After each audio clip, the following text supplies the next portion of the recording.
Let's go a little bit further with curves and do something, at least one thing that's practical. Open up Ruins PSD in your exercise file. Now I know this image is too yellow. The reason I know that, it's the type of film that was used based on the light source, which was the sun, and I know the image has too much yellow in it. You could take outdoor-based film and shoot indoors if you're shooting with film with fluorescent lighting and produce a green cast. Color casts are pretty common and they're not that difficult to get rid of either. So if we go into curves, I'll use this little button right here. In curves, we can do this a couple of ways. Let's actually use two. I can come in here and choose the color to remove, but you'll notice you don't see yellow. Remember, the components of RGB are additive color, and they have an opposite value, which is subtractive, which is cyan, magenta, and yellow. So blue and yellow are the opposite of each other. To get rid of yellow in an image, you need to add more blue. So let's go into blue right here. Put a point on our line right here.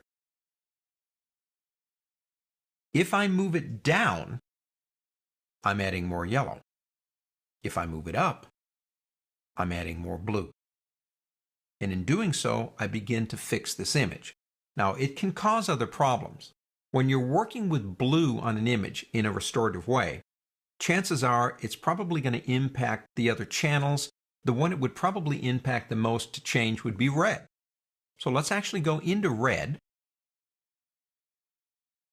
Pop a point right there. Just click on that line, and we're going to bring this one down a little bit.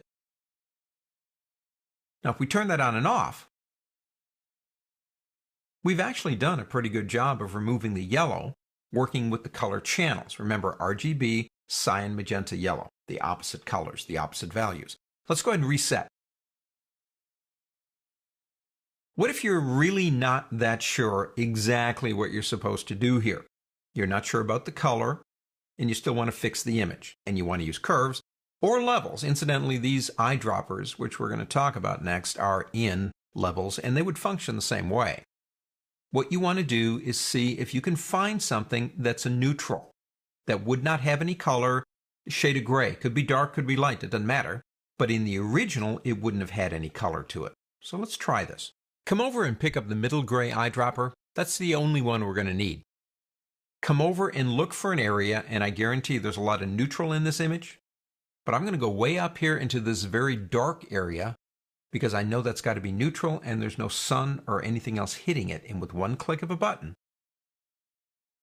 you can fix the image. See how it expanded our blues and subtracted our reds? Actually did a little bit of yellow too. But it did a good job with one click of a button. Well, that's what curves does. That's its job in life, as well as levels. Both of those tools are tremendously adept. For example, like changing contrast, like we did with levels on Mom, or color correcting, either by using an eyedropper to let that happen, or by doing it manually because you know the colors to choose. Curves and levels manipulate information in a photograph on a base level based on red, green, and blue, or cyan, magenta, and yellow, and they do a really good job of it. On to the next.